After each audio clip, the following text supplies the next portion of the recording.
Greetings, my friends. Welcome, June 25th, 2020, to the last show of the virtual experience tour. There you are. We are 104 days into a national emergency and a world emergency, and 34 shows into the experience tour. And I will, for the last time, enact a tradition that I didn't realize was going to mean as much as it's meant. I'll be taking a roll call of tonight's ticket buyers. And tonight we let the ticket count go a good bit higher than we have been. We've been capping them just to keep them feeling intimate. So this is going to take a minute, and I'm going to move through it as quickly as I can. But I just really want to say your names, because together we have paid witness to a moment in history. And I am so honored at all of you who chose to be here tonight and through so many nights of the last 34 shows. So without further ado, here's your graduation ceremony.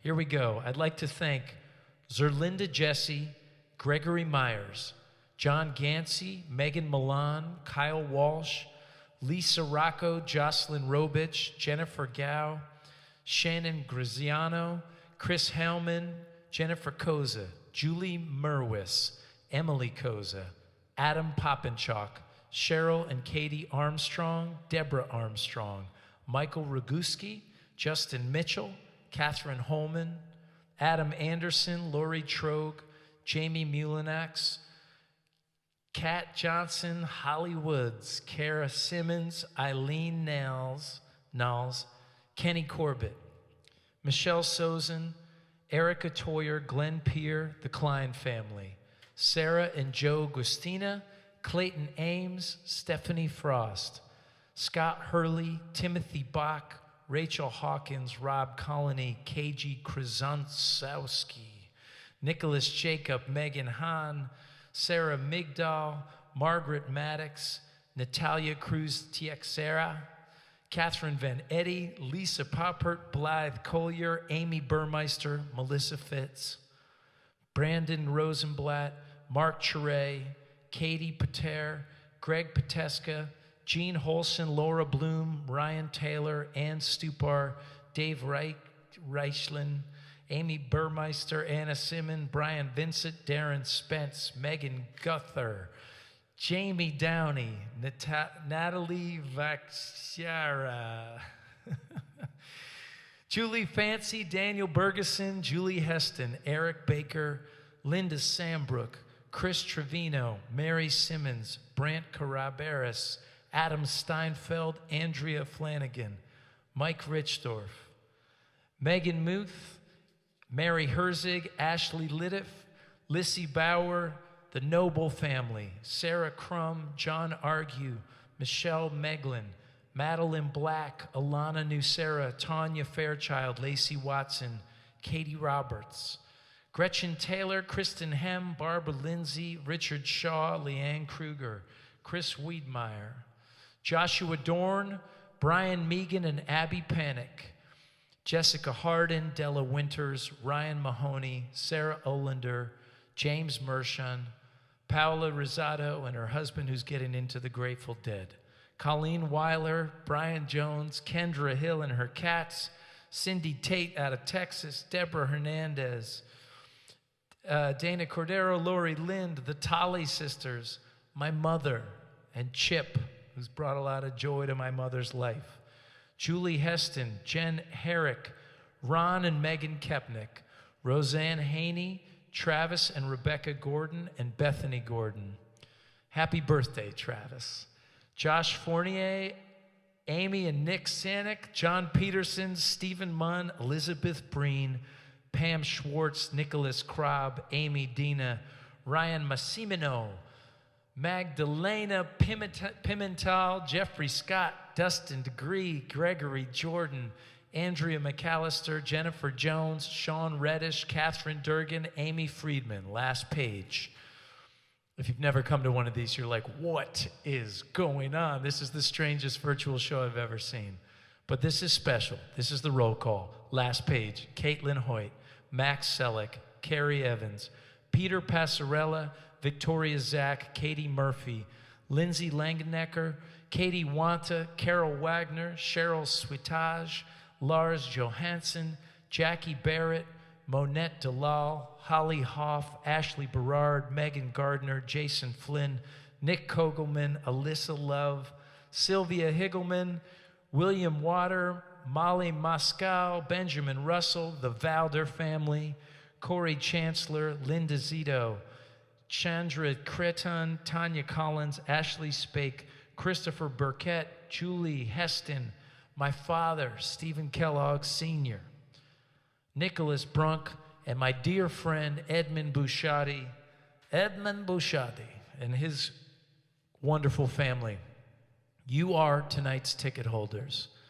I don't know if I will ever begin a tour again by announcing the name of every ticket holder at every concert, but you just have to know it has been an honor to say your names, to butcher the pronunciations of them on a nightly basis, and have you still come back for more.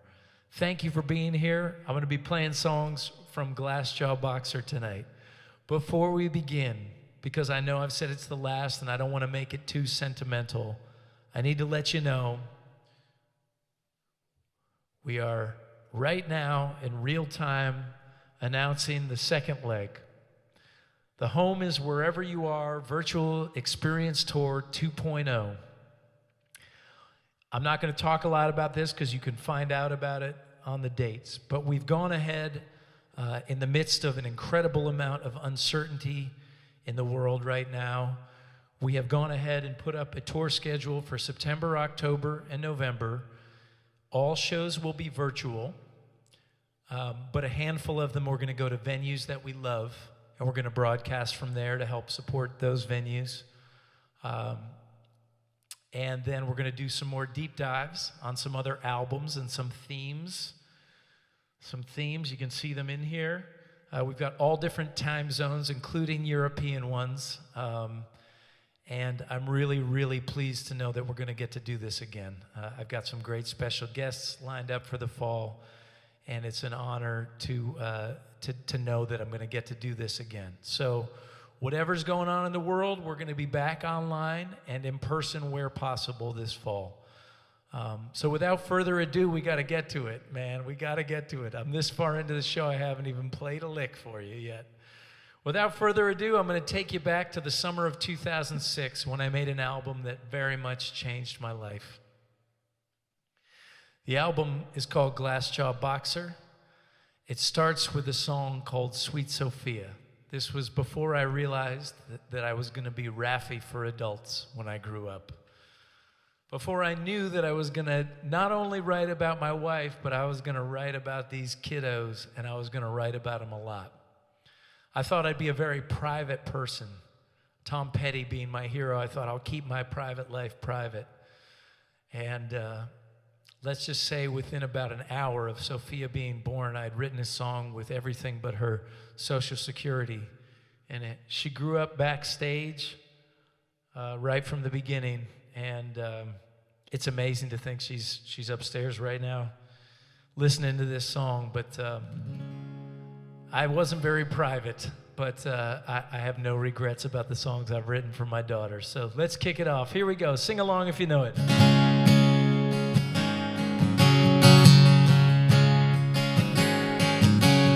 Well, when you showed up right on time. An elegant sweetheart that just blew my mind. And the keys to the castle, they had always been there. There for the taking. Nothing could prepare me for a sweet Sophia. Girl, one look at you and I was hooked in then. Sweet Sophia, thunder and beds and the earthquake shook with your heart-shaped lips and my breath that you took, yeah.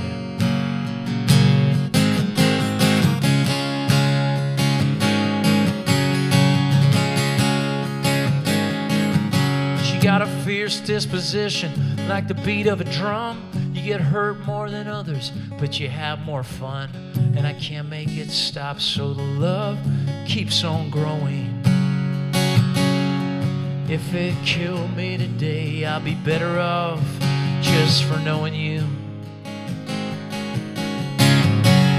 My sweet Sophia, girl, one look at you and I was hooked in there. Sweet Sophia, you burned all the pages and rewrote the book with your heart-shaped lips and my breath that you took.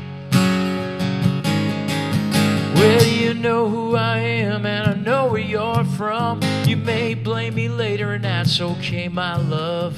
You're my finest hour, believe what I say. Though I might go, I'll never ever stay away.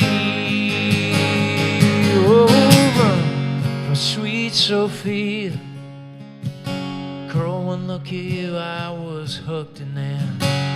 My sweet Sophia, yeah, you stole my soul with a laugh and a look in your heart-shaped lips and my breath that you took.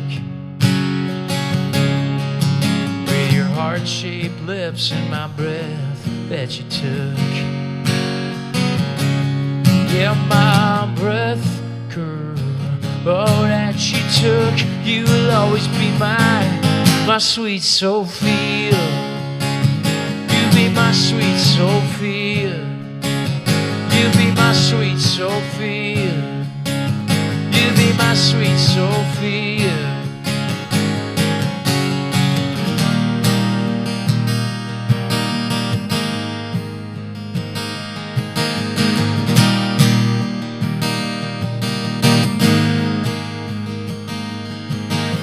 Streamers in a vacant hall, familiar ghosts and blacked out calls. It breeds a bitter taste. The chattering of businessmen, smug traces from a critic's pen that slap you as they smile in your face. We've been passed by, oh, you know, we've been passed up, banged around till these paper hearts got tough. Oh, it's like a glass jaw boxer who fights for his life every night, like a shadow in 11th hour hopeful with more than a mouthful. And I'm not putting on airs, why care about what you can't see? A glass jaw boxer who fights for his life every night, that's right.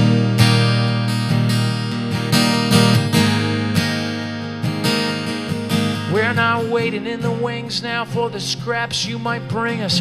We're through with all that stuff. You can tell me I won't make it, as good as you can fake it, but I will call your bluff.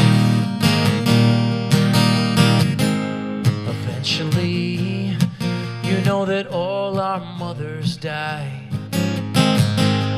The father leaves, and a kid learns not to cry. Like a glass jaw boxer who fights for his life every single night, like a shadow in 11th hour hopeful with more than a mouthful. And I'm not putting on airs, I care about what you can't see. A glass jaw boxer who fights for his life every night. I'm fighting. Yeah, I know it's not so pretty or so clean and pristine, buried somewhere underneath the rubble of an American dream. And I'm your glass jaw boxer who fights for his life every single night, that's right. Like a shadow that doesn't exist till it pummels you with its fists. And I'm not putting on airs, I care about what you can't see. It's just a glass jaw boxer who fights for his life every single night. I'm fighting. rights, the lefts and the rights, and the lefts and the rights. I'm throwing my hooks up in the air. Every night, every night, every night.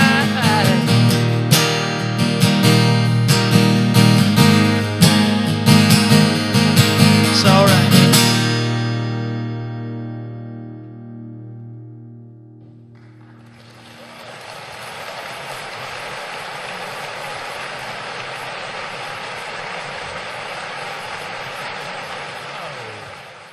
Oh, friends, you're too kind. You never get used to the roar of the crowd. So there's the first two songs off Glass Jaw Boxer. Now about the song I was just singing. I wrote that song because when I was a kid, I wanted to be Bon Jovi. If you've seen my TED Talk, you know this about me. I had a dream of what I thought rock and roll was going to be. And I think a lot of my suburban, the parents, not my parents, but my parents' friends and the teachers, and they wanted to let you know, hey, that's going to be hard. And it's like, you might as well just tell everybody that life is hard, you know? I mean, every job is hard, especially if you hate it. But when I got into rock and roll, it wasn't the long hours or the long drives that broke my spirit. It was the resistance to having the audacity to go out and be a musician. And to, well, you know, and the idea that you haven't made it if I haven't heard of you. Getting on planes and having someone go, well, have you written anything I know? And it's like, sometimes I want to look at these people and say, well, you know, if you're a dentist, have you operated on a tooth? Have you made history in your dental work? Or, you know, it's such an obnoxious question and way to be. And it was that was breaking my spirit around the time that I wrote Glass Jaw Boxer.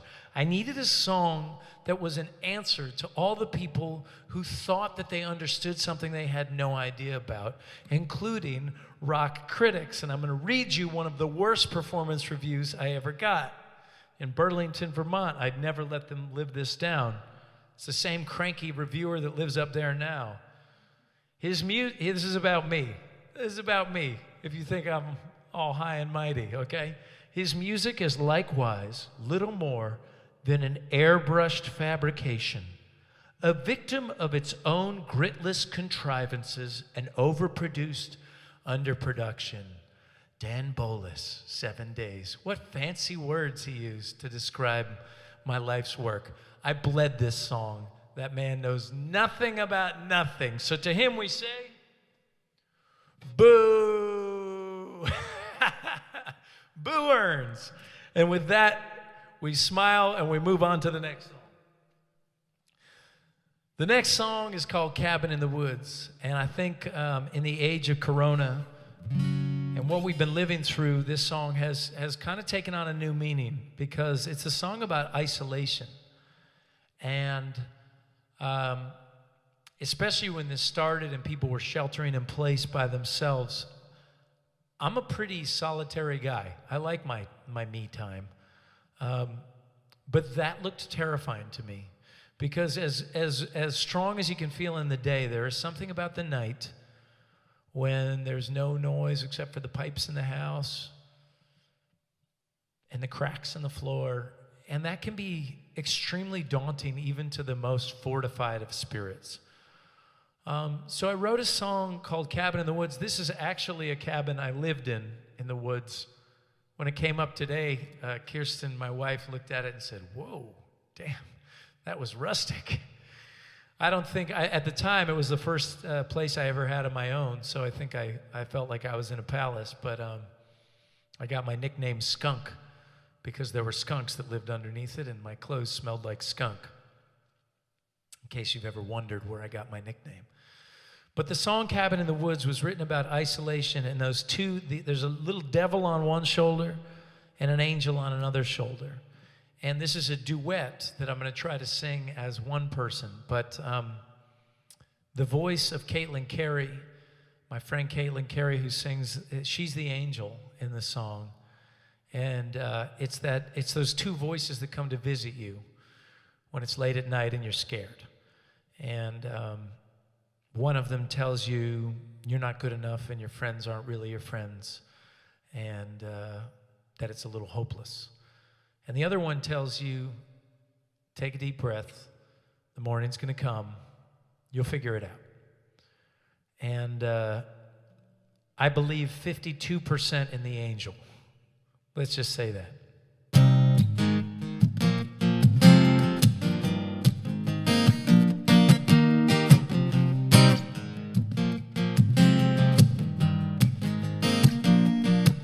I live up here in this cabin in the woods, up where nobody visits and probably nobody should. There's a lot to consider once you get inside the door.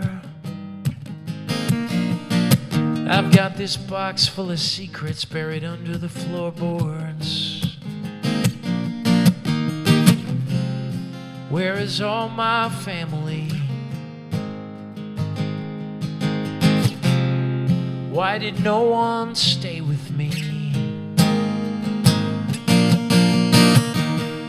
Wailing walls, how could you give up on me?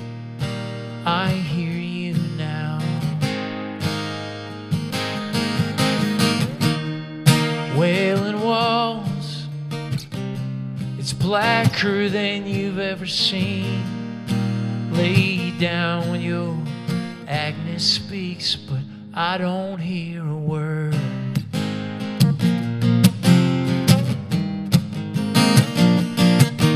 Then an angel of mercy comes in like a vision. It's a great bird of prey weighing all my decisions. Yeah, the vulture swoops down with a match and some gas. It says burn the whole place and your pain will pass. Where's the bluebird of my youth? In the absence of what's true, what's the truth? Wailing walls, how could you give up on me? You're not alone. Wailing walls, it's blacker than you've ever seen. I hear you and out of a dream, this voice in my head. Mercy had left, forgiveness is dead.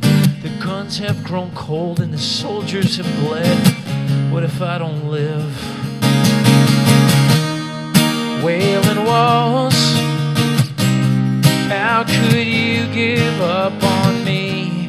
Wailing walls, it's blacker than you've ever seen. Lay down your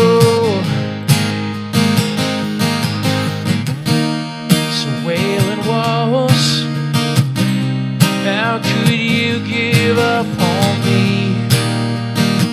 I hear you now, but how could you give up on me? This shit is blacker than you've ever seen. Yeah, but how could you give up on me? It's out of a dream, it's out of a dream, it's out of a dream.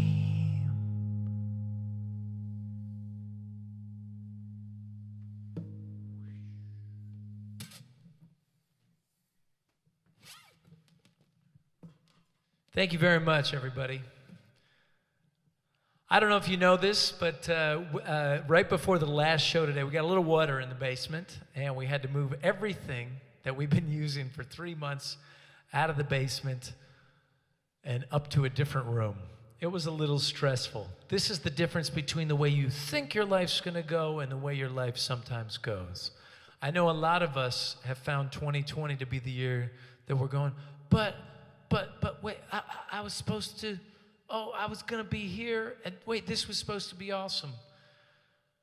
But I I'm a big believer in playing the ball where it lies, and this year still can be awesome in its own way, but this is the Wild West. If you're feeling freaked out, it makes sense. And I wrote this song. It's been one of the best friends I've ever had, this song. It's on the 5 songs that I've written that have changed my life in a real, notable, meaningful way. Because I think a lot of times as songwriters, we write songs, and then those things in the songs manifest.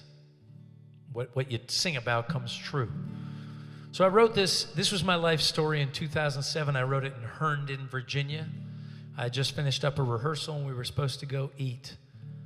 And the wind blew in, and the sky filled with fireflies, and I'll never forget dropping to my knees, scribbling in my notebook furiously, because these words were all just sitting there. And I was lucky enough to be in a band with Boots Factor and Kit Carlson and Chris Soucy at the time, who knew to just let me roll. And they did, and we got this song out of it. But now that I know that songs manifest, I'm going to stop writing all these songs about working class, bluesy, hard parts of life, American. I'm going to start writing songs about being rich and well-adjusted. And I'm just kidding, kind of. I tried. I wrote Easy Money for the new record, and it's still kind of bluesy. But anyway, this one's going out to my friend Lee. Thanks for listening.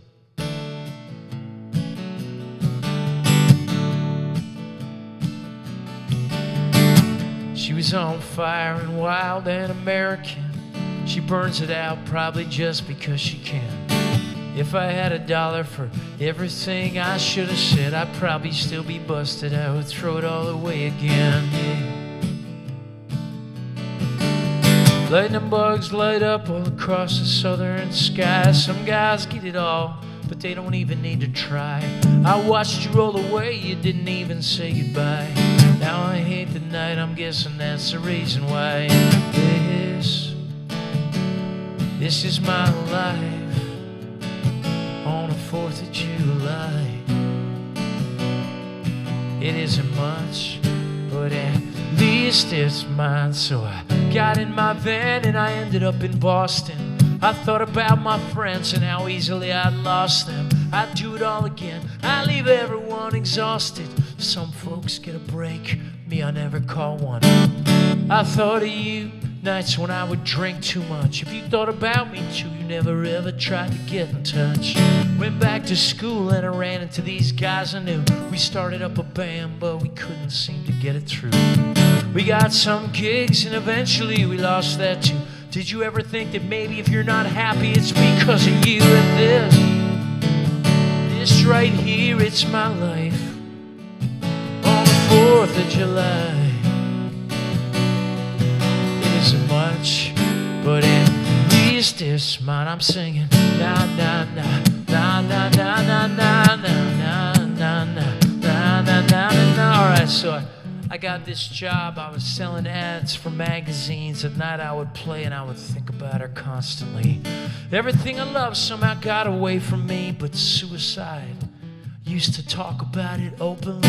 I finally quit, or maybe I got fired. I don't know. It doesn't matter, just as long as it happened though. I added up the fears and the doubts I was living with. Songs of lightning bugs, school and work and all of it. You know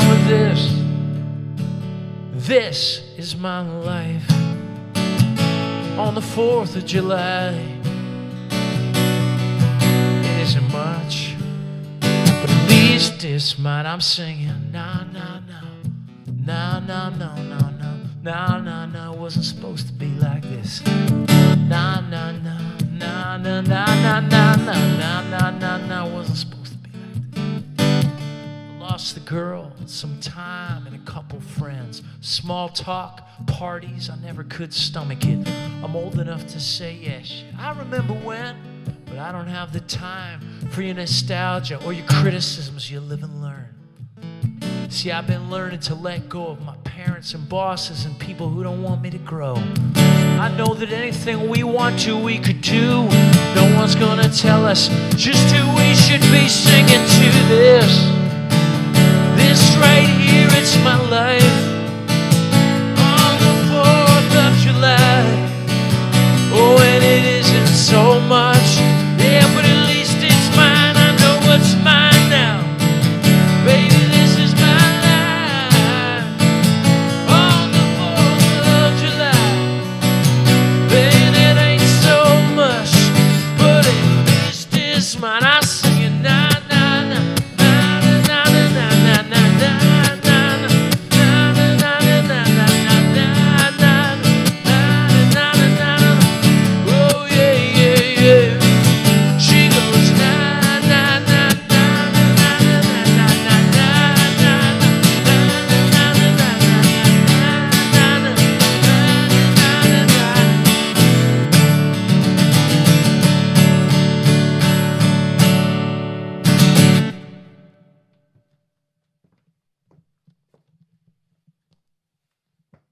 Thank you very much, friends.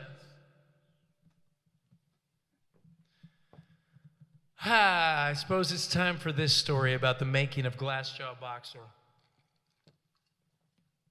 The event that stands out head and shoulders above most of the events of the making of this record. As I said, a lot of you know a little bit about my personal life. You know I have 4 daughters now.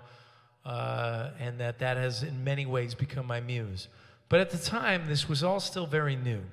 And I was on the road so much. I'm still on the road. Even when I'm home, I'm on the road. But I was really on the road. We're talking 250, 300 days a year. And so when we made the record, we made it in about 9 days at Longview Farms, great studio where the Rolling Stones had worked in Massachusetts. And I invited my wife and my new baby up to the studio to stop by and say hello over maybe day 6 or 7. And so I was showing them around the studio, and I fell down the stairs and I broke my ankle. And we didn't have the money. We were spending so much money every day just to be there that the guys kept working on the record. They started playing whatever they could. My wife took me to the hospital. When I fell down those stairs, I had Sophia, who's pictured here, in my arms. This is at the studio, the day after we got back from the hospital. And I fell down those stairs, and my ankle busted because I had her in my arms.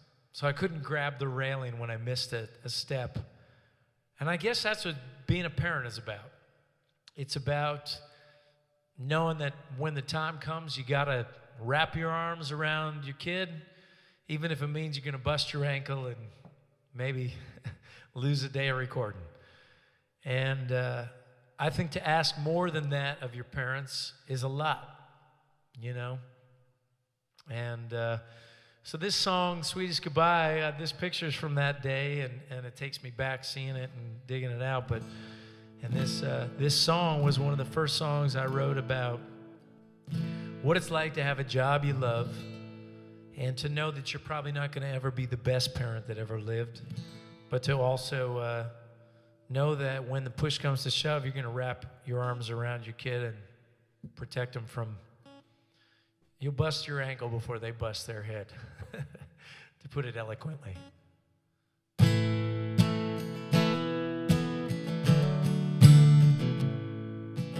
No matter how many times we've done this, and we've done it so many times, it never does get easier when it's time to say goodbye.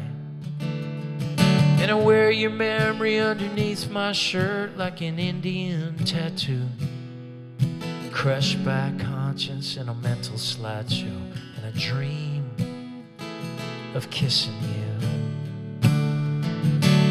It's the sweetest goodbye when I get home. We're gonna sleep all day, you and I. And if you never left, you'd never know why you had to go in the first place. But I picture your sweet face, the sweetest goodbye, the sweetest goodbye.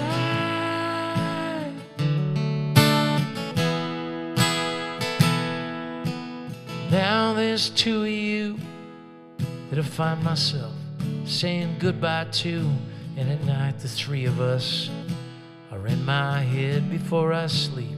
And I know we need the money, though I hope it never shows, 'cause whatever I got coming, it comes to me when we're alone. And it's the sweetest goodbye when I get home. We're gonna sleep all day, you and I. But if you never left, you'd never know why you had to go in the first place. And I picture your sweet face, I picture your sweet face, picture your sweetest goodbye.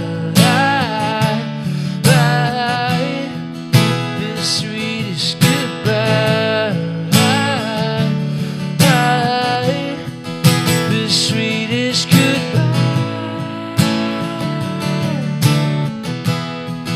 The sweetest goodbye.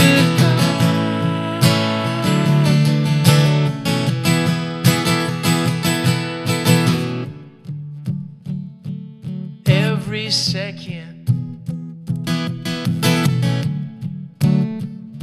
of every minute, of every hour, of every day, I'm still thinking of the things that I could say to make you miss me when I go away. Way, way, the sweetest goodbye. Oh, the sweetest goodbye. The sweetest goodbye. It's the sweetest goodbye. Yeah. The sweetest goodbye.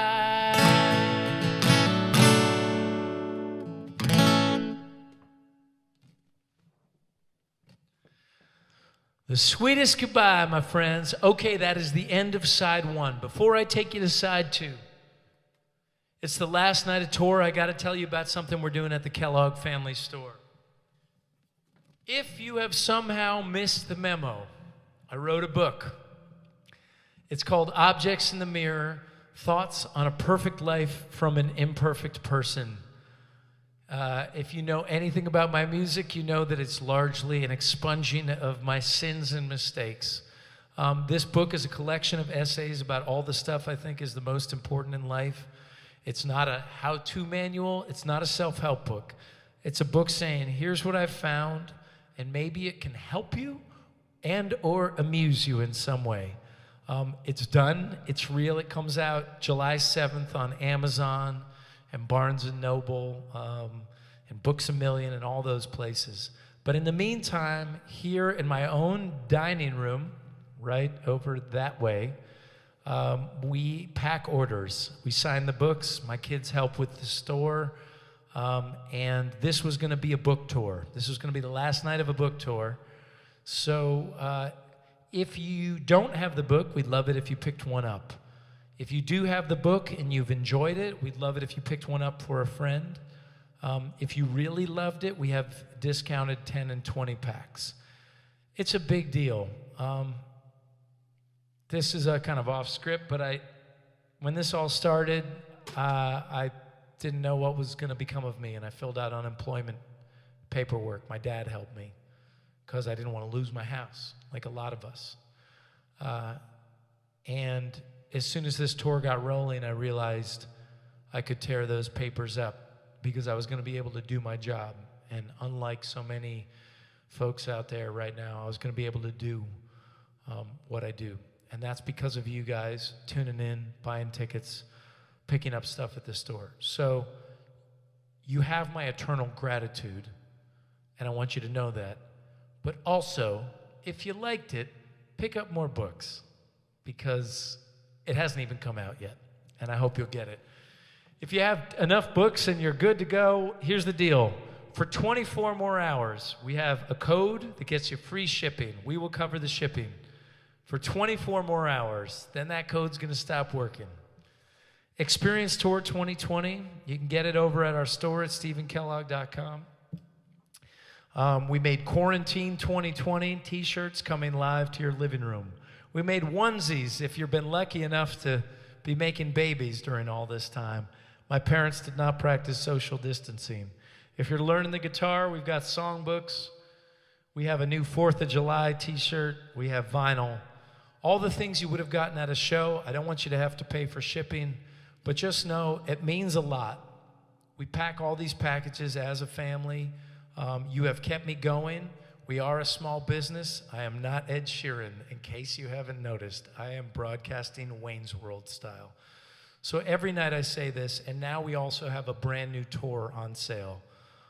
So if you're enjoying yourself, take a minute, head over there, pick something up, and we promise we'll over-deliver for you. And that's all I have to say about that, as Forrest Gump would say. Now, for the midway before side 1 and side 2, I'd like to bring up the producer of this record, Mike Daly. He played in a band called Whiskey Town that was one of my favorite bands of all time. He played alongside Ryan Adams, who has fallen out of favor. But I think even those of us who are disgusted by his human behavior can recognize that he's one of the greatest songwriters that has ever walked the planet. And my songwriting wouldn't have evolved without the help of Ryan Adams. So when I found out that Mike Daly, his bandmate, was down the hall from me and hanging out, I went and introduced myself. We wrote what became my first top 10 single in Canada. Don't have any of those in the U.S. yet, but I'm still 43 years young, so who knows? Mike Daly then went on to help me record One Night in Brooklyn. He produced that. He produced this album. He was sort of a tough love guy. He has since then become an A&R guy for Hollywood Records.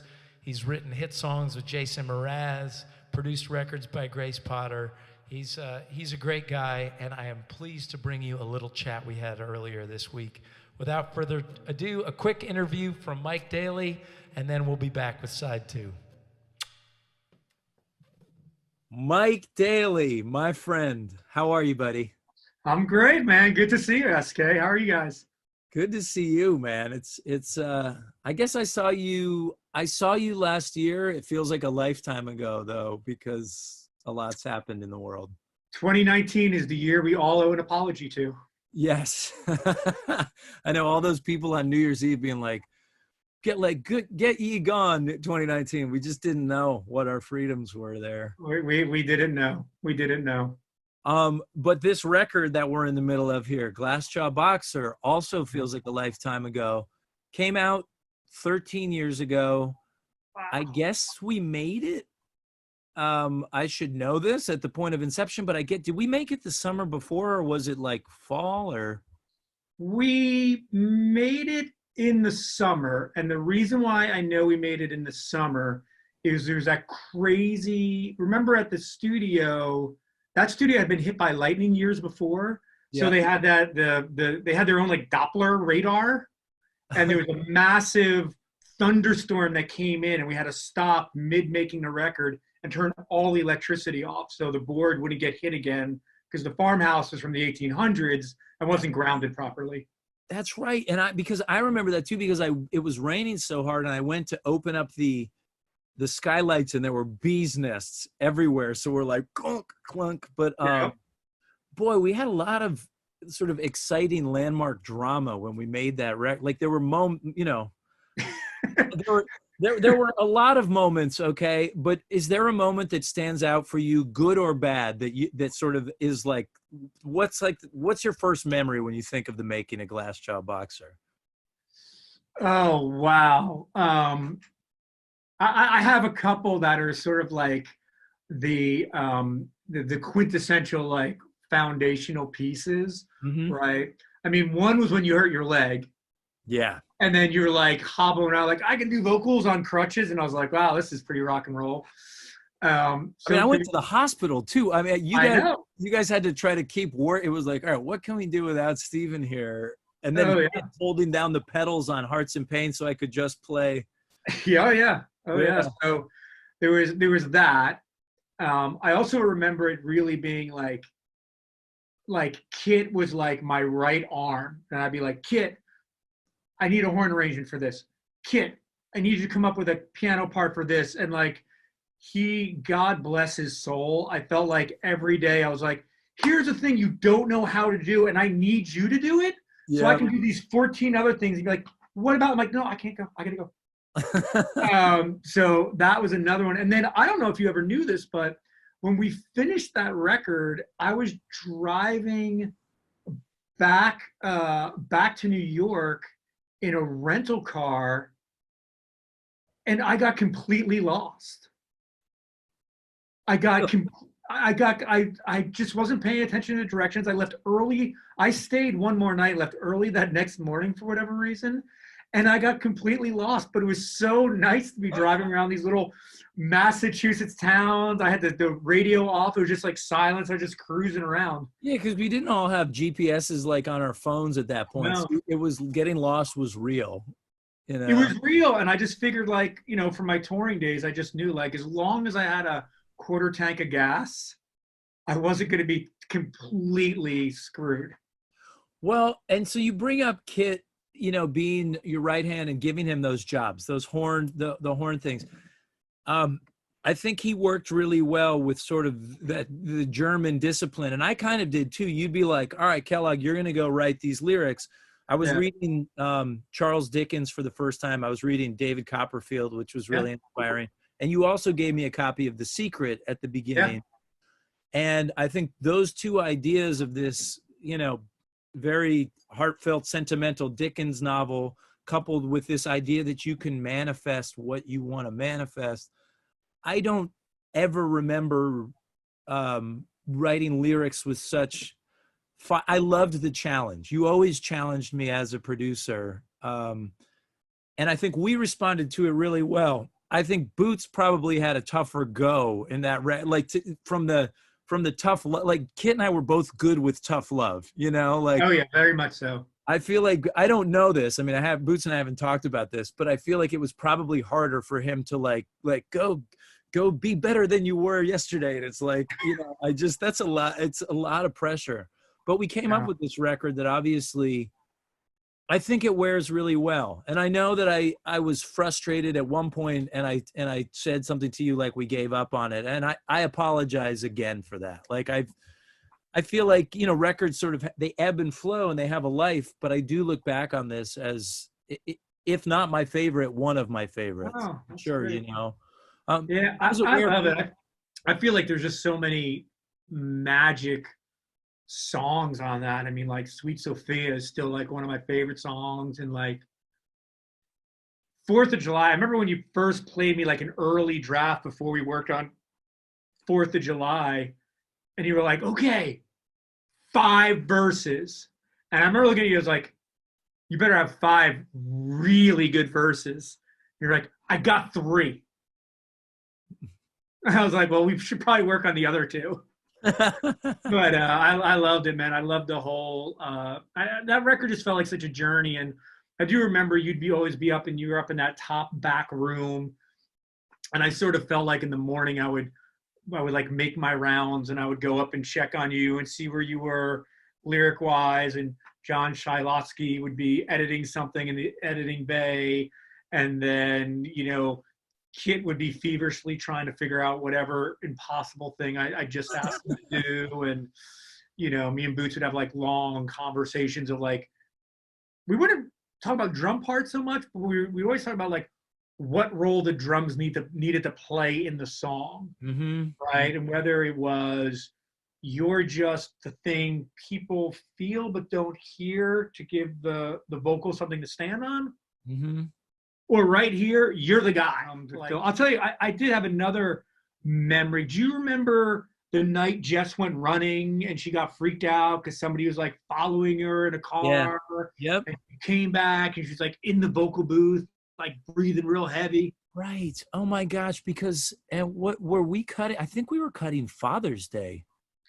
It was either Father's Day or Hearts in Pain. I don't remember what it was. She was so shaken up because a couple of guys had followed her and were Yeah. trailing her while she was running.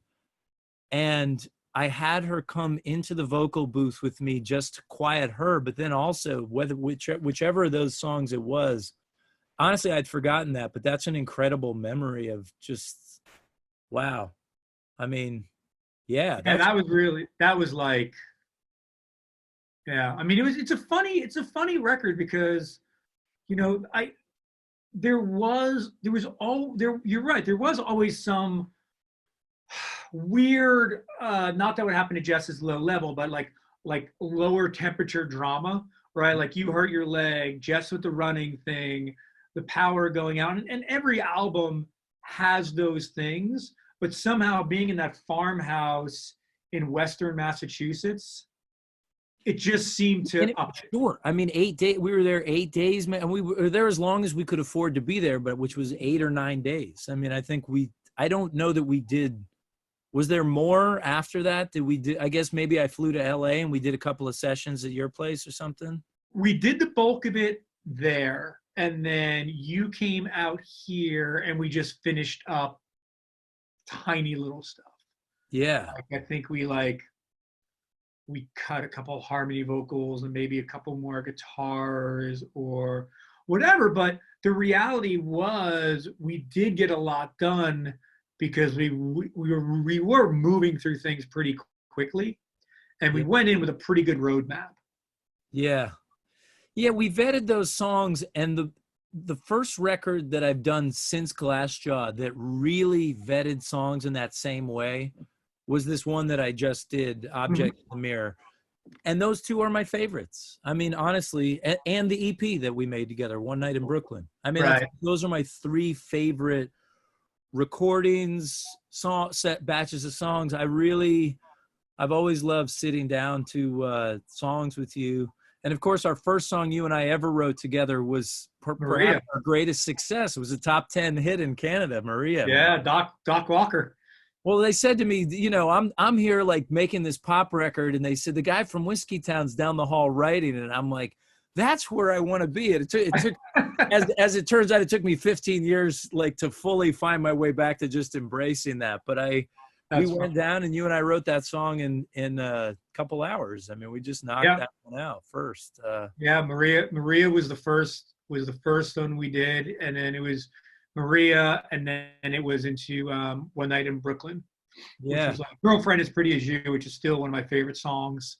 Yeah, it was that, and then it just sort of it just grew from there. But when we did, you know, I was at your house for about a week before we went to the studio. We spent a good week just knocking around the songs and rewriting things, trying different feels, changing lyrics. You had a great suggestion in Sweet Sophia. You said it needs a bridge, and so I wrote a bridge. I repurposed the third verse to be the bridge. So what if we do this? And you're like, done. And that was a lot of great suggestions like that. Well, dude, as a co-writer, as a producer, and as a friend, like you've given me, my career wouldn't be the way it is without you. This album changed my life in so many positive ways. Like, I can't thank you enough for that and for taking time to come on and do this today. And you're on the spot, but I would love to do a track together. Like, let's write something and do something together for old time's sake, and see what we can kick up. And we can hire that Nashville band that just gets it done. I'm not opposed to that in my old age here now. I'm like, this is a hell of a lot easier. Great. I've been waiting to hear that for 13 years. I know. I'm ready. I'm ready there, Yoda. No, it would be really fun. I would really love to do that. And I hope that, that we can make a moment and work together again soon. Dude, I'd love nothing more, my brother. Yeah, it's really great. And thank you for being here, Michael. Of course. Thank you, bud. All right. See you soon, brother. See you soon, man. Wow. It's amazing to still be friends with these people after years and years, and just have all these memories. I finished Bruce Springsteen's autobiography today, and just to be part of the wheel, you know, whatever level you're doing it at, I think it's great. Thanks to Mike Daly for being here. So side 2, this is actually a tattoo of my sister's. From this song. I wrote this song for my brother when he was leaving for college as a gift. Sometimes the writing that we do is just a gift to people we love. In a lot of ways, my new book was sort of a gift to my family and my friends. I just wanted to honor them. And so anyway, this song has been one of those tunes. For me, my little brother gets himself in a lot of hijinks. If you've ever seen American Pie, you know, or Porky's, whatever your reference is, wherever old you are, that's kind of his life. And he was leaving for college, and I little realized what he might be up against. I will never, ever forget him calling the first month of college and saying, "Hey, Stephen, what do I do? I can't see." And I said, "What happened?" He said, "Well, I left a romantic trail for my girlfriend for our anniversary." And I said, "I didn't know you had a girlfriend." And he said, "Well, yeah, no, it was our 1 month anniversary." So he got to college and started dating someone immediately. He got there, and to celebrate the 1 month anniversary, he decided he would leave little clues, because he's a Kellogg, he's romantic. He said, "I'll leave little clues around, like go to Barnes & Noble, and in the Edith Wharton section, there'll be another clue, and it will tell you to go ask the barista with horn-rimmed glasses for the next clue." So he's back at the Super 8 motel having drinks and having a gay old time, and his new girl is out on a wild goose chase. And just before she gets there, he opens up a bottle of champagne, and the cork shoots right into his eye, and he can't see. And that's when he called me and my wife, and he said, "What should I do?" And I said, "Well, I guess, you know, have a quickie and head to the hospital. I don't know what to do." There are no verses about that in here, but this was a song that was meant to be advice. It was meant to be based on mistakes that I had made and that I hoped he wouldn't make too. And this tattoo says, "I will just keep breathing in," and I think that's a decent mantra.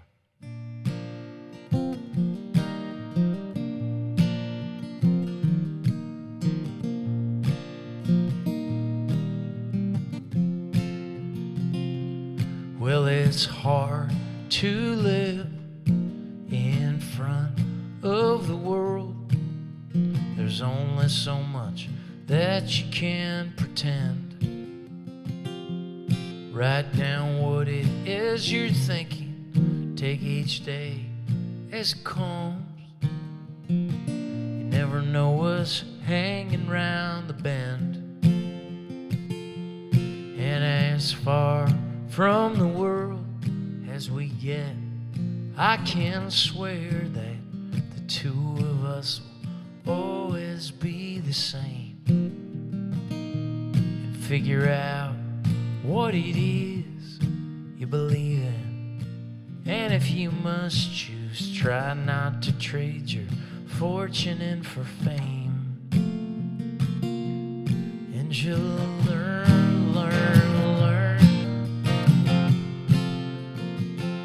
You wait your turn.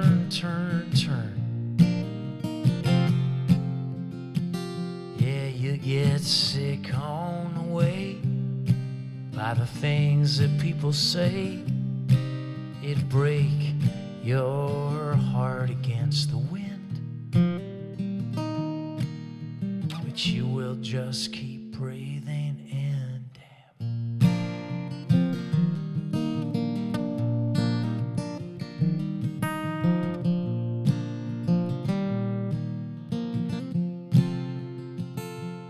If you're scared to live in front of the world, I've got news for you. should be then. When your confidence gets low and you got nowhere to go, just remember how you felt about me and our friends, and we'll learn, learn, learn. Wait our turn, turn, turn.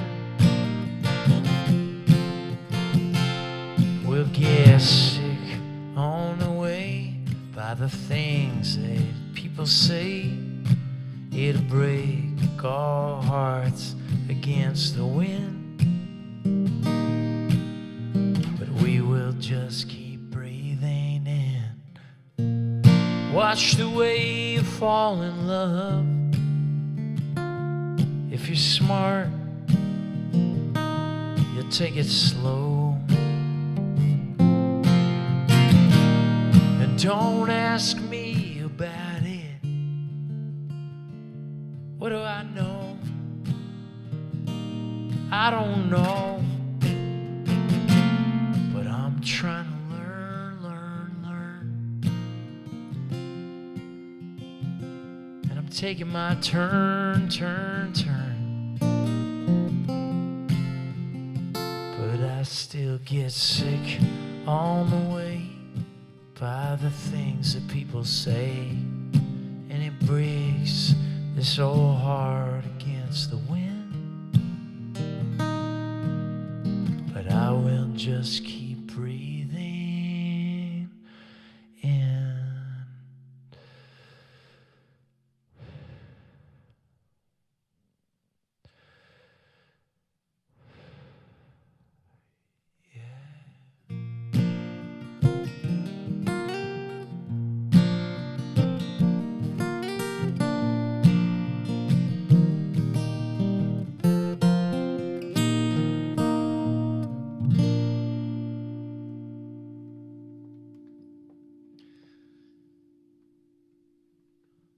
Fair enough, my friends.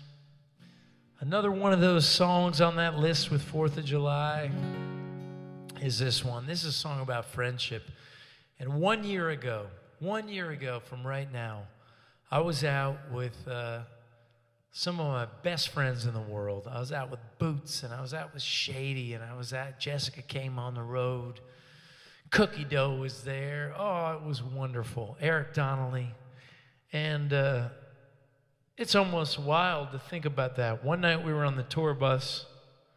I don't know how well you can see this. Sarah Mahoney, Cookie Dough, Shady, and Boots. We're all in our bunks on the tour bus.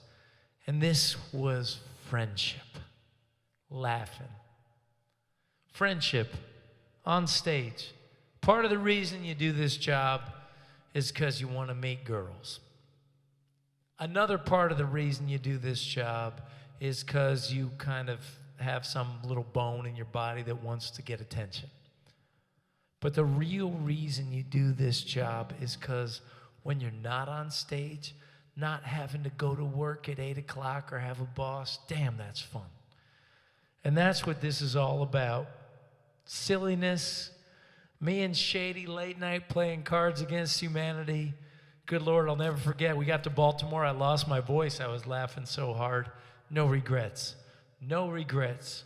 I didn't get into music to be perfect. I got into music for friendship, and I know that a lot of you folks out there, what gets you by, your family that you never knew you had, is your friends. That's what this song is about. I wrote it at the Miramar Theater in Milwaukee, Wisconsin, which is why it's called Milwaukee. Otherwise, it says Milwaukee Never. And I played it that night, reading off a notebook, and I'm looking forward to playing it for you right now.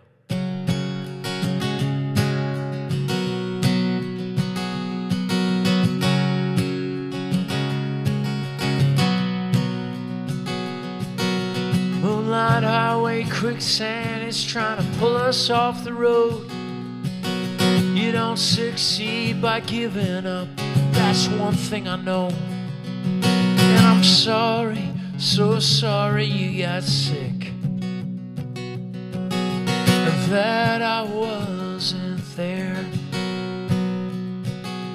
And if I acted like a dick, hey, it didn't mean I didn't care.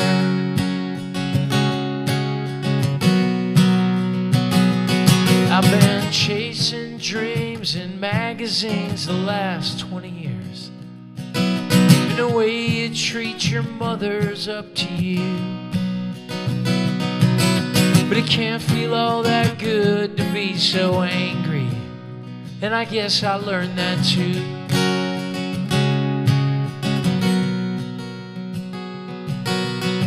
Jessica's afraid she won't find love. She says that she ain't ever home. Just last night I swear I heard her say, she said, what if I die alone? No one wants to die alone. It's a broken-hearted attitude, but it kind of fits right in to a movie. It's about all of us and it's waiting to begin. I've been chasing dreams in magazines the last 10 years. The way you treat your lover, that's up to you, yeah. But it can't feel all that good to be so jealous. Oh, and I know what that's like too.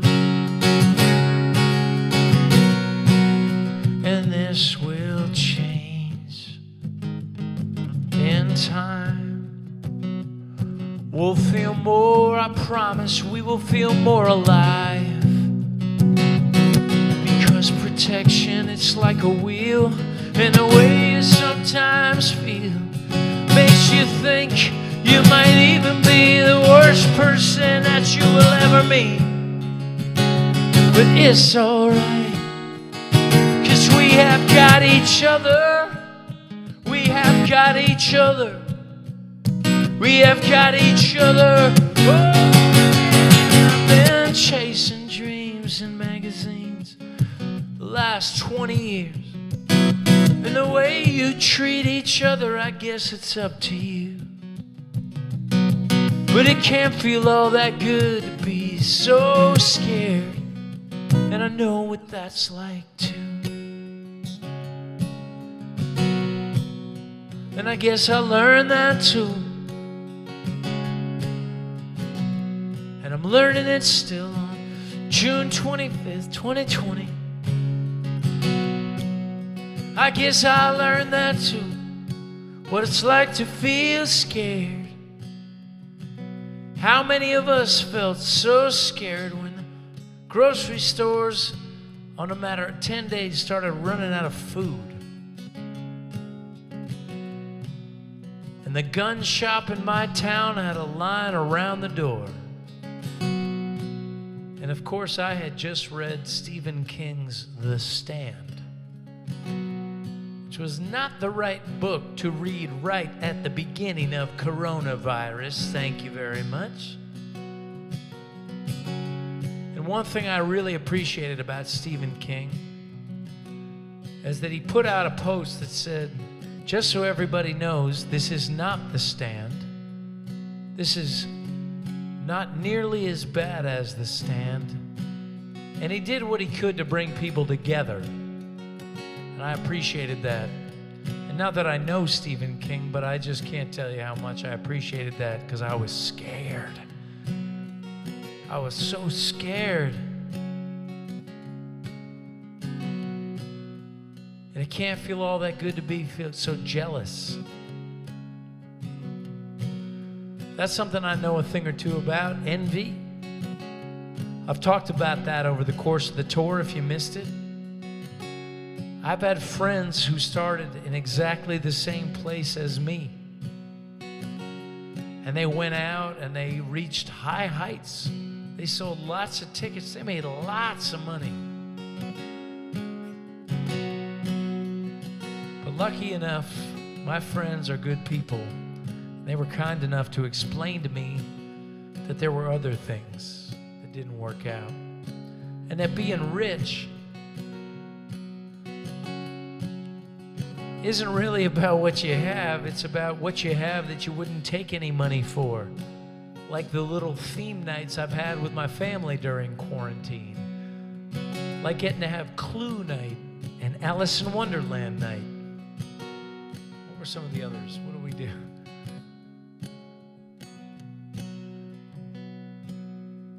Wizard of Oz night. All these nights. Those are things you couldn't buy off me, and that is what real wealth is. That is what real success is. And I realized I had it, so I better stop complaining real quick and feeling too jealous and envious, because that was just my ego talking. And the first verse, can't feel all that good to be so angry. Damn. I wake up every morning feeling angry. I'm so angry about the injustices of the world. I'm so angry about so many things. And whatever it is that allows all that anger inside of my heart also allows a lot of empathy. So what I've learned to do is to honor that place that allows the empathy and accept that with that comes a degree of anger. But what I will say about anger, if I may, is that it's all well and good to jump on social media and jump away, you know, you're wrong, you're awful. We do this all the time to each other because we're angry. And right now we're real angry. There's some forces in this country that are working to divide us in ways that we have never been divided. Things that we have always agreed upon are suddenly political. That ain't right, man. That's not right. Anger is not the higher self we are striving for. That's not what we want. It's just a byproduct of the times. So I want you to think about this. I'm not telling you what to do. You can be angry if you want to be angry. I am lots of days. I sit in the shower and have little mini dialogues of anger, of people I'm pissed at that wronged me half a decade ago. But I just want to invite you to consider that anger is sort of this trashy emotion that you can tap into for a minute. Maybe you can use it to make the world better and to make your life better. And if you can, then that's the way you want to use it. And if you can't, then man, you got to find a way to let go of that. You got to find your way to forgiveness. And I'm not saying this because I think you have to. I'm saying it because I know I needed to. Okay? And that's so much what this song is about. The best line in this song is, if I acted like a dick, it didn't mean I didn't care. So if you've acted like a dick and you know that you still care, maybe consider going out and trying the healing for a minute. And that's what Milwaukee has always been about. Because no one has to feel, baby, no one has to feel so bad, yeah.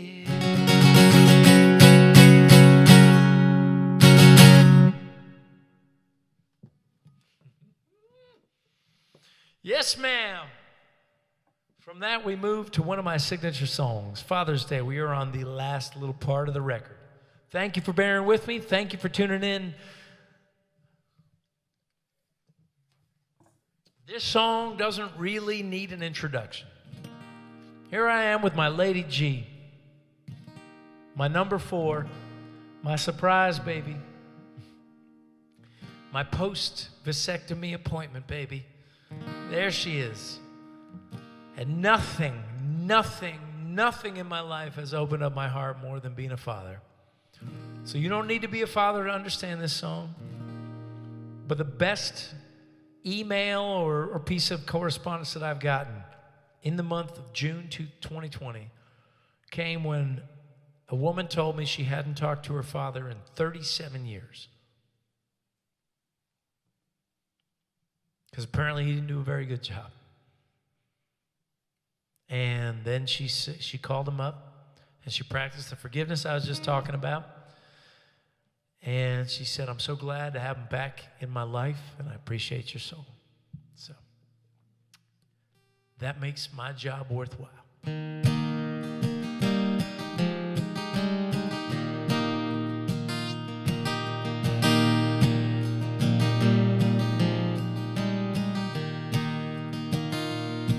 for the way she held my hand and then gave me a faint little smile, like she knew that I might be gone for a while. If you're looking for advice, my dear, I have nothing to say. I am always at a loss for words when you look at me that way. But the bruises, oh, they keep the breaks at bay. On Father's Day,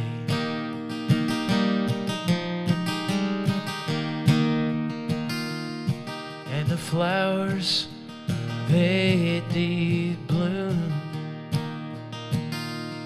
on the day that you were born. Well, they're like diamonds glittering all across all my shores. If you're looking for advice, my dear, I have nothing to say. I am always at a loss for words when you look at me that way. But the bruises, oh, they keep the breaks at bay. On Father's Day,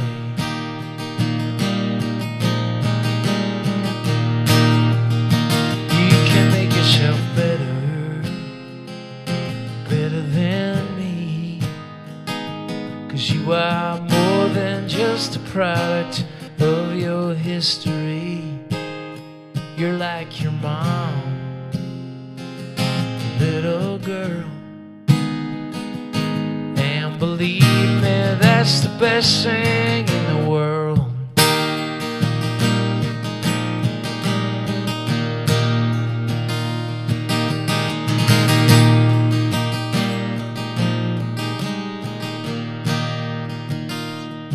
So I'm sorry for the things that get messed up. There'll be places you may not get enough, and some memories that you wish you never had. But what won't kill you makes you stronger, and you just tell them you got that from your dad. You're looking for advice, my dear, I have nothing to say. I am always at a loss for words when you look at me that way. And I'll always, always love you, no matter what you do.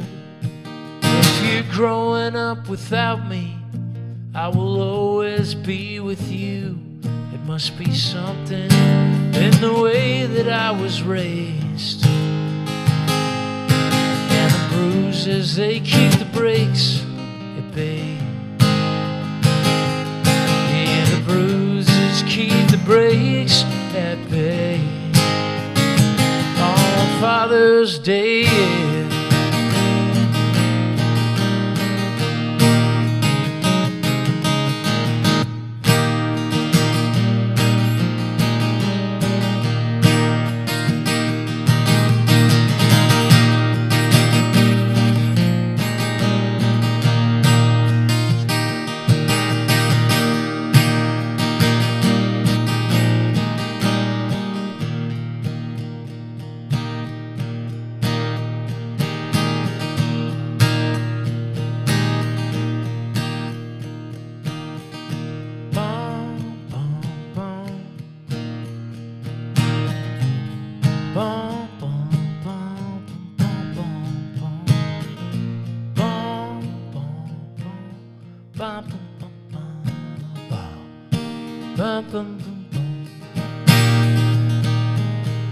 The pretty one in the whole place, She was back there where the phones used to be, the subject of some new disgrace. Her old story was so obvious to me, and would you believe we met on New Year's Eve in a chapel of sin? She was dancing with me, yeah. You know when a heart's in pain, there's nobody you can blame, 'cause the only light under the doctor's knife, it's that we're the same. Hearts and hearts and hearts and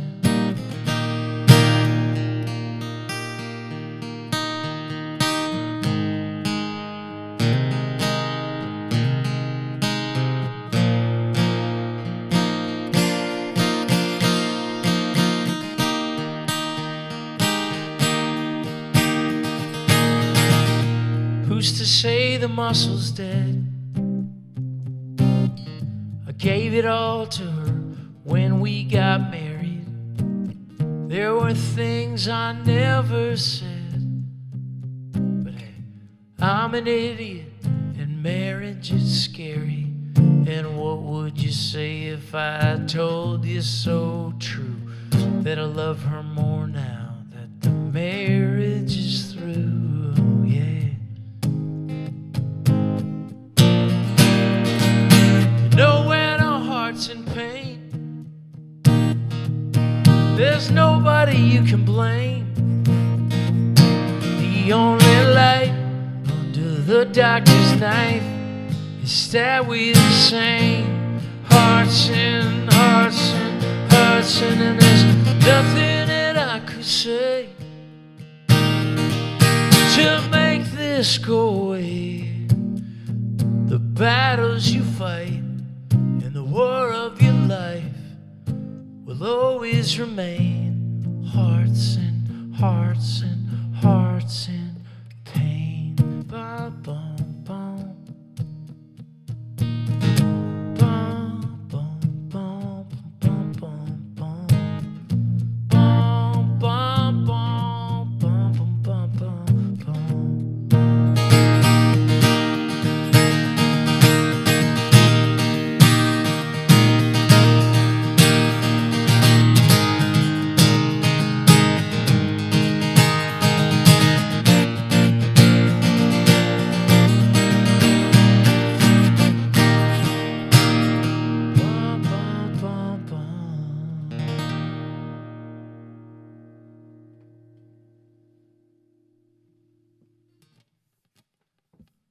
Hearts in Pain.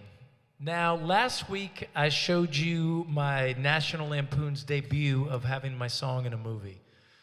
But one of the cooler, funner things was that song, Hearts in Pain, which I played with a broken ankle, and Kit was kind enough to push down the pedals for me while I did it. I played it on the piano, one of my piano songs. It was used in a teen TV show that if I could go back and appreciate more the fact that they used this song for 5 minutes of their show, I would. And so probably just to impress my kids who are upstairs playing Scrabble right now, I'm going to share with you that clip from Hearts in Pain on the show One Tree Hill back in the day. You know when a heart's in pain. Hi, Dad. How are you? No, everything's okay. I just want to tell you that I love you. And thanks for being my dad. I miss you too. Thanks for being my dad, she just said. Hey, little man, you've been through a lot lately. How you doing? I have nightmares sometimes. I get scared. You do. You want to know a secret? Sure. So do I. Hey, I have an idea. How about I sleep in here tonight, just in case I get scared? Okay, I'll protect you. Oh, okay. What if I get scared? I'll protect you too. My hero. Oh, I don't know. It's so fun. It keeps going. It's a 5-minute clip. And my brother Shady, who's been helping me put all these slideshows together, thank you, Shady, for being you, for making me feel like Johnny Cash every night. We had to figure out where to cut it. But I thought that was a good one, and that was fun, and hopefully my kids think I'm cool. All right, we are on the home stretch of this record. We're going into track 10 off the Glassjaw Boxer album. I will tell you, this is a song that Mike Daly, the producer you just watched an interview with, he and I wrote this song because we felt that the album needed one more tempo song. And it's one of those songs I've really only played, I think I've only played this song on the handful of other times I played this album in its entirety. I don't think I've ever chosen to play this song. But I wrote him today, and we were texting because I said, you know, I'm really glad we wrote this song. I always thought of it as a tempo song that really didn't mean as much as I wanted it to mean, and I always questioned if it fit on Glassjaw Boxer. And I got this tweet yesterday. Someone tweeted back at me, "It's a shame everybody has to make vocal their political opinions in general, especially musicians, actors, and sports." Sports is apparently a type of person who we listen to and watch as an escape from the political world. And I guess what I would say to that, because it fits this song and why I wrote this song and what my point was in this song, is that you're never going to hear me talk about my viewpoints on the economy or infrastructure. That's politics. But when it comes down to being a human being and things that affect real human beings, that's not political, that's human. And to expect that musicians and actors wouldn't have an opinion on these things is absurd. You don't know anything about the people you're listening to. We are not a jukebox. You can always walk away. You can always choose not to listen to me if you don't agree. But I will tell you, I try very hard to only talk about things that are so near and dear to my heart that I just know I couldn't ever live in the world and not have my kids view me as having opinions on certain things. So when it comes to human stuff, I will always have an opinion. I will try not to speak out of turn, but I will never be your jukebox. And that's what this song is about.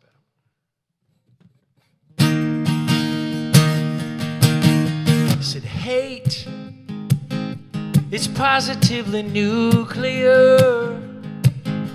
The weight will just bring you down. And hey, try not to shoot the messenger, 'cause the truth will always be loud.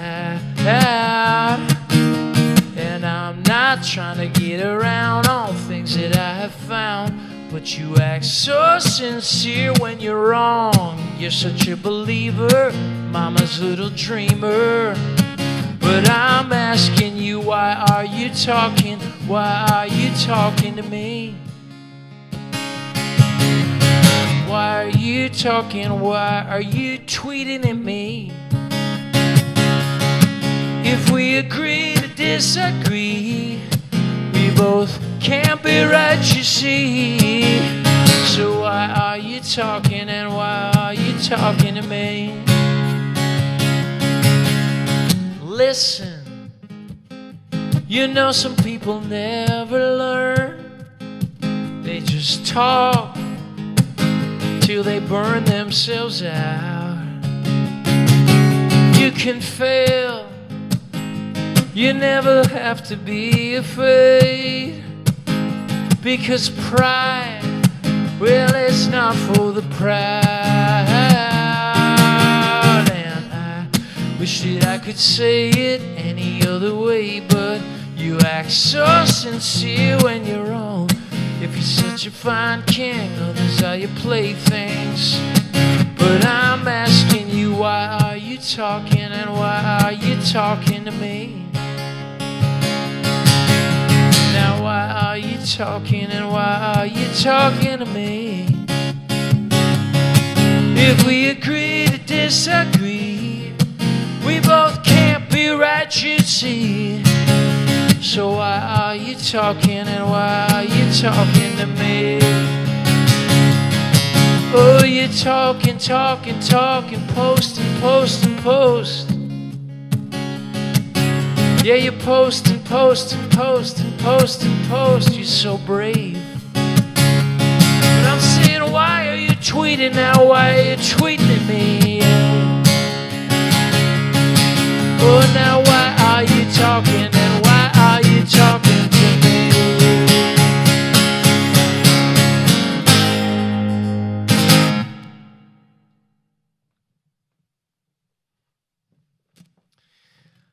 You don't have to agree with me, but you got to understand, I am always going to be me.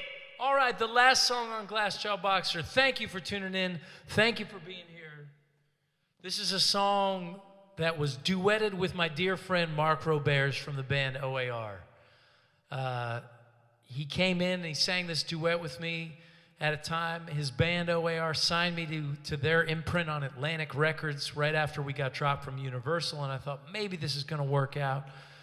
Outside of Objects in the Mirror, this album I've been playing for you is my second favorite album that I've recorded. And this song has a dance. I remember we did it in Glasgow.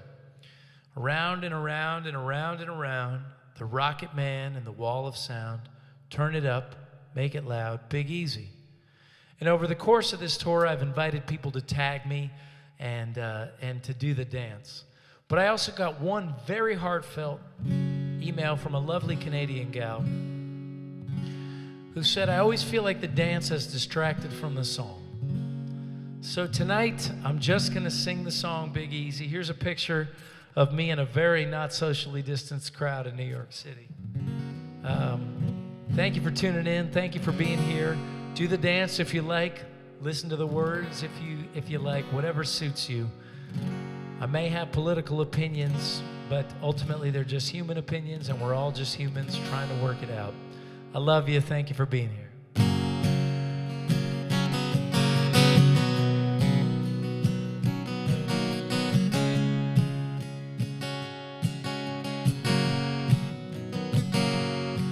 Oh, girl, you're real pretty. And a guy like me is getting pretty late. There's no mistaking, the vows have been taken. But a girl like you should never have to wait. And I've been searching for a new doll. Yet nothing they could say could comfort me. If you let me come back, I'll make you a promise. But a promise ain't no good if it don't keep. And it goes around and around and around and around. Rocket Man and the Wall of Sound. Turn it up and make it loud, Biggie. I don't know if you did the dance or you didn't, but my wife did the dance and she looked so beautiful doing it. I'm just gonna say thank you, Kirsten, for being on the other. We couldn't have done this without you. Thank you, Lee, for teaching Kirsten how to do this. Thank you, Jessica and Dale, for running my management office and caring so much about what I do. And thank you, Shady, for being my brother in crime. I'm so grateful for my team. You're all wonderful. I'm gushing in the middle of a song. It's not professional. All right. Now the grass is much greener. The ring on the finger, well, it barely seems to keep them cats away. And when you get older, the kittens get colder. But everybody hates themselves some days. And it goes around and around and around and around.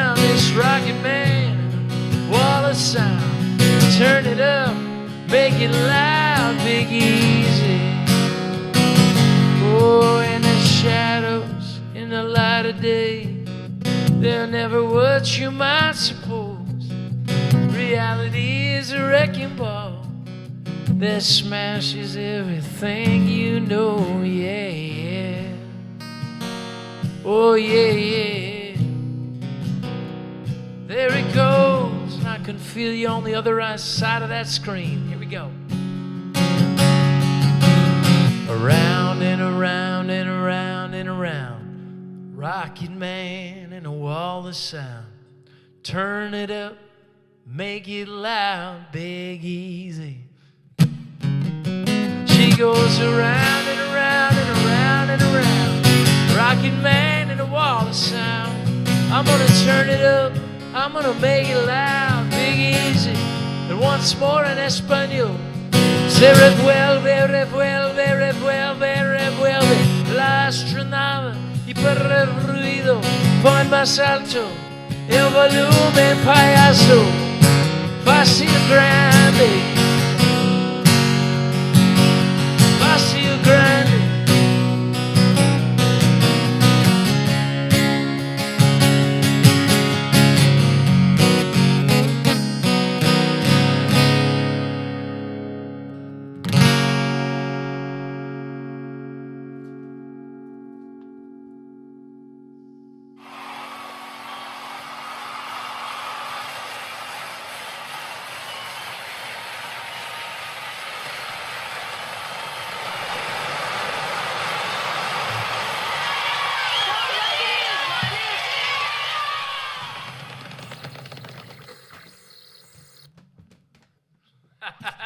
Encore? I didn't expect that. Thank you. Oh my gosh. Can you believe it? Can you believe it? Unbelievable. We're going to have some book clubs, but boy, I'm just going to savor this encore. 34 shows that we never knew how they'd be, and they've been so fun. I would love to play an encore. Thank you, friends. Thanks for tuning in tonight. Tonight is our biggest audience of the entire tour, and that is a great way to go out. Thanks for being here. Not all the shows are as long as tonight's, but I think we're going to be saying goodbye soon, so we're going to go a little longer. Is that okay? Okay. Well, I can't go without mentioning that I did release out of nowhere a new single during this quarantine. And my friend Will Byington took the picture during quarantine. It's on Spotify and iTunes and I don't know, wherever you listen to music.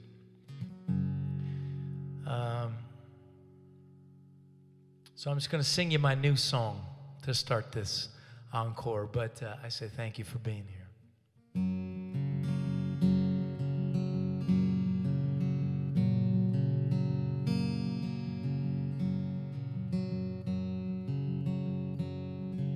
When your mouth has grown bloody from biting on your tongue, when you suffered accusations, when they say that you're the one who has robbed them of some magic they believe belonged to them, there's a cadence in the background. It sounds like I don't give a damn, but I know you do, and I do too. So if you're gonna love me as I am. Don't try to change me, 'cause I'm not that kind of man. And the only thing I really know is it hurts too much to be alone. So if you're gonna love me as I am.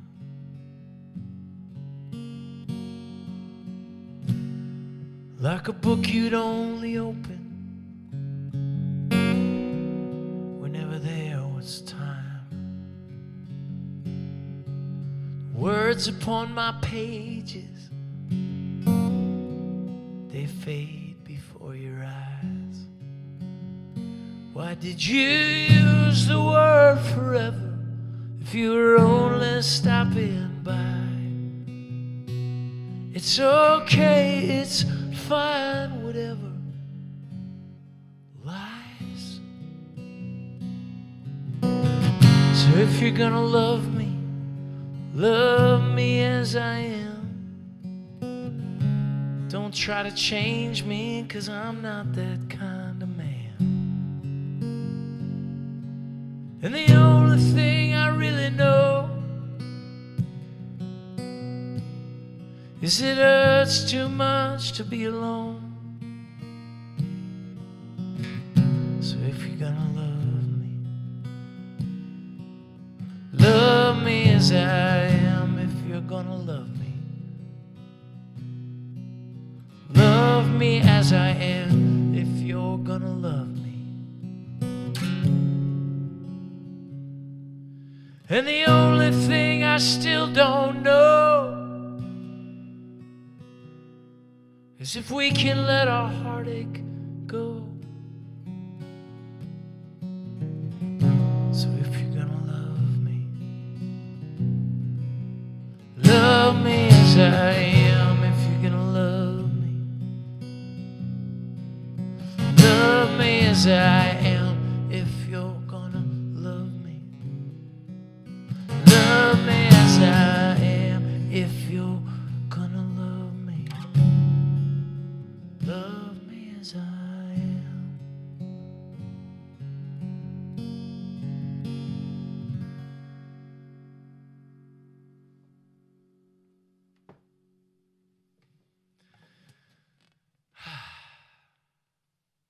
I don't want it to end. I do not want it to end. And so it won't. Not just yet, anyway. This song was track 10 on the last major label record that I put out. And it was requested. Part of what we're doing on the upcoming tour is on the black shows here. We have requests, guests, and book chapter on those shows. This song was more requested by a landslide than every other song. So it's a sing-along. It was track 10. Clearly, I had no idea it was a song that people were going to resonate with, but it has. And you should know my favorite place has been not only with my family, but here with you. So if you will sing along on this chorus, tag me in it, show me, let's have a sing-along. Let's go out on a high note here.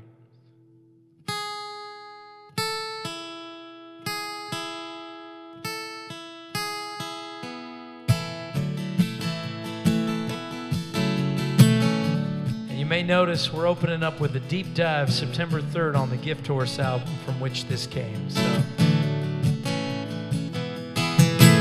I've got to get back to your city where the sound is the subway at night. People I see on the crowded streets helps me to feel more alive. And I have got to get back to the country where the sound is the song of the spring. Kids in the town, they're running around, and it helps me to feel like I'm free. Here we go. And this is my favorite place. My worry slips away, and I could stay here for days and days and days and days and days. This is my favorite place. My worry slips away. Well, it's time I was getting back home, where the sound is the song in my heart. All the places I go, I always know home is wherever you are. And this is my favorite place. My worry slips away, and I could stay here for days and days and days and days and days. This is my favorite place. My worry slips away, and I could stay here for days and days and days and days, days and days and days and days and days.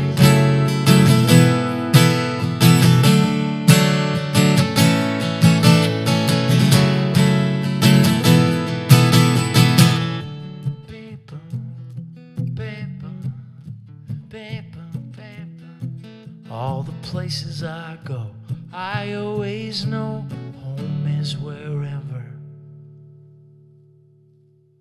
Home is wherever. Home is wherever. Home is wherever.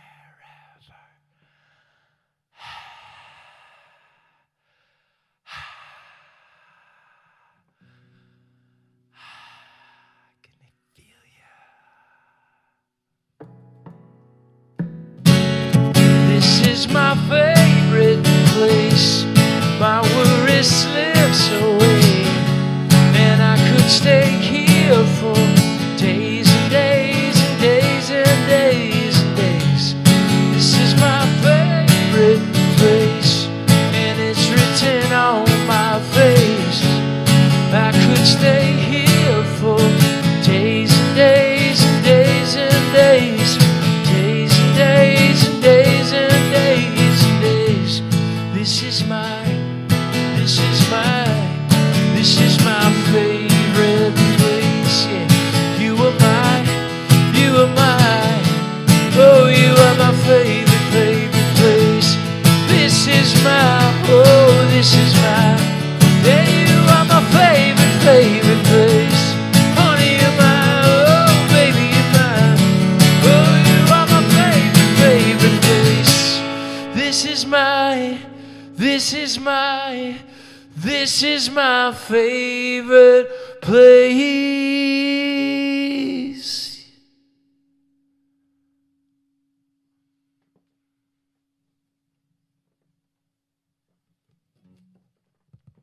Thank you. Thank you for tuning in to our last night of the Experience Tour, and for being here. On behalf of my family, we appreciate you. We want you to stay safe and take care of yourself. Email us. We will be here. We exist despite my rants on social media. I do exist there. If you need me, I'm here for you. We have a great fan community on Facebook that supports each other. My cat is awesome. She is not chewed through the wires, which was our big concern when we moved this up into our living room. And thank you so much. I will leave you with a prayer into the night. I wish you, and I will see you September 3rd. I hope you'll be with us. We've got a handful of drive-in shows this summer, and some book club meetings, and I look forward to seeing all of you. Just know you are never alone, not in this world, not with me. If you listen to this music, I am here for you. I promise you. I love you, and I'll send you on the way here. I don't know what to say. I don't have anything articulate to say at this point. I just obviously don't want to let go. And I see my cat, who I've been chasing out of this room all day, and I see my pretty wife, and I just love you. Thank you for this incredible 20 years I've been doing this, more than 2,000 shows. This tour is unforgettable. Thank you for everything.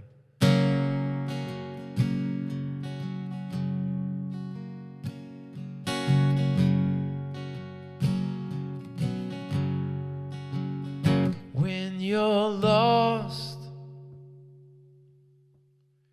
when you're worn out and weary, and this life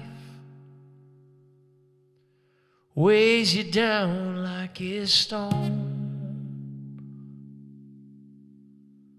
there's no stars to guide you, and there ain't no one to hold. But there in the darkness, you're not alone. Where there is pain, there you will find me.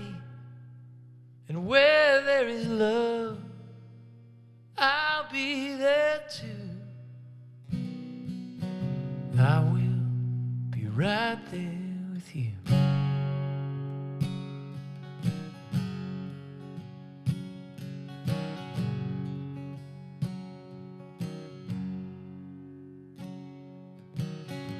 calling another audible. Family, if you can hear me, except Mom, because she needs to do the stream, come down and stand here. Let's wave these folks goodbye, because they're going to need all the love they can get in these wild times. And maybe they don't hear me, so they may not come, and don't be sad about that if they don't. Now when grace, when she feels like a memory, an embrace that has long left you cold. Or when your spirit,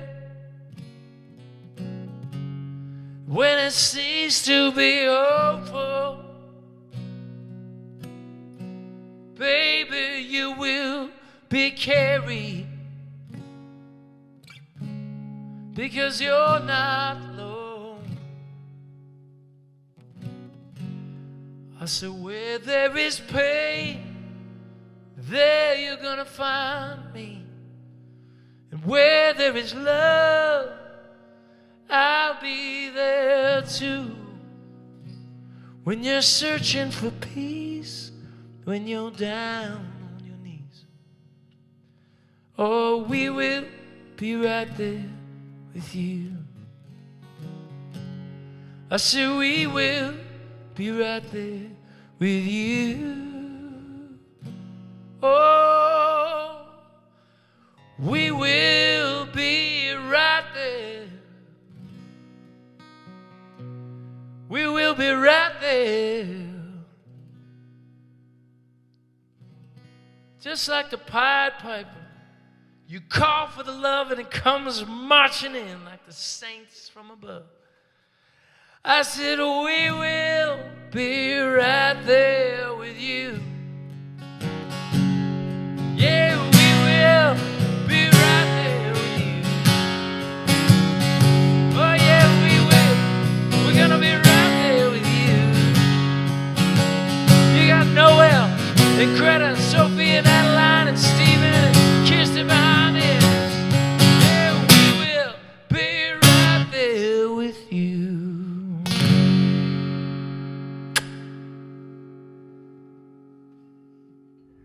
Well, friends, we did it. I hope you had as much fun as I did.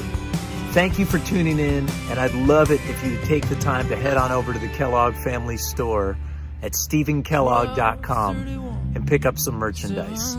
We have copies of my new book, a virtual tour t-shirt that we made just for these special events, songbooks, CDs, vinyl, and a whole lot more.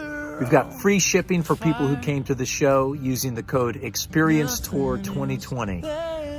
And it's a really big deal when you take the time to go over there. I hope to be able to have that exchange with you, and we'll be packing all those packages with a lot of love. Thank you for tuning in. Take care of yourselves. And I look so forward to seeing all of you out there again really soon. As we look back through the looking glass, visions closer than they appear. There's so many things to be grateful for, my dear. All these objects in the mirror, objects in the mirror.